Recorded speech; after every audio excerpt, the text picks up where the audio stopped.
Nathan Taddeo from Credo, and today we're going to discuss lender's mortgage insurance. So lender's mortgage insurance, or LMI, is generally a condition of the loan that you, the borrower, pay when you're borrowing more than 80% of a property's value or purchase price. Now it's important to understand it protects the bank in the unfortunate event you default on your home loan and them having to sell the security property. And when a loan amount is above 80%, it's seen as higher risk by the lender, so they go get insurance for that risk. Now this risk relates to the event where you fail to meet your repayments, they have to repossess and resell the property.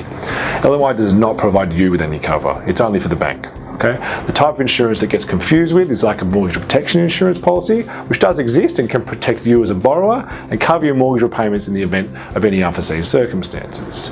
But let's go back to LMI, which is the subject of today's video. So when a lender agrees to lend you the money, there's of course a small risk that you won't repay that and they won't get their money back. So whilst they have the house as security, that security may not be enough to cover the outstanding loan if they get to that point where they have to sell the property. It's important to be aware LMI only covers a lender if you default on your repayments and they're unable to secure the full outstanding debt still owing when they go and sell their property. So let's use an example. Okay, if you're purchasing a home for $500,000, you've got to put in $50,000 to then borrow $450,000, you'll be borrowing 90% of that property's value. You'll therefore be subject to LMI, which in this case we'd say is about $10,000 to $12,000, depending on the insuring lender. Now, assuming you've used all your money to get to that point, you'd borrow the LMI on top of the loan and add it to it. This is called capitalising the LMI.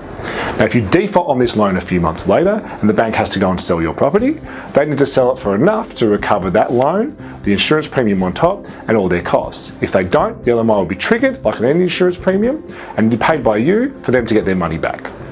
Okay, now the bigger the percentage of the property's purchase price you borrow, the greater the amount you're likely to pay on insurance. So in the previous example, the loan was, let's say 82% instead, so down at $410,000, the LMI would probably be less than the $10,000 or $12,000 we said. You should also know that there are some cases where you can't capitalise the LMI as you're already up at the bank's acceptable level. See, some lenders will only lend up to 97%, including the capitalised LMI for an owner-occupied property, and in some cases they'll even limit it to 90%, including LMI, for an investment property. Okay, now in this case, it's getting harder and harder to save 20% plus the additional costs required to purchase your home these days. So you need to understand that LMI might be necessary to get you into a property sooner rather than later. For first home buyers, particularly those struggling to save a deposit, but more than comfortable to meet the mortgage repayments required, it's accepted as just part of the process, providing the potential for you to own your home sooner and get out of that rental trap as quickly as possible with a smaller deposit. Now there's also some products around to avoid LMI if you have the means, such as a family pledge, which we have another video on. But to discuss any of this or your numbers in further, contact us at the office today on 03 9032 6700.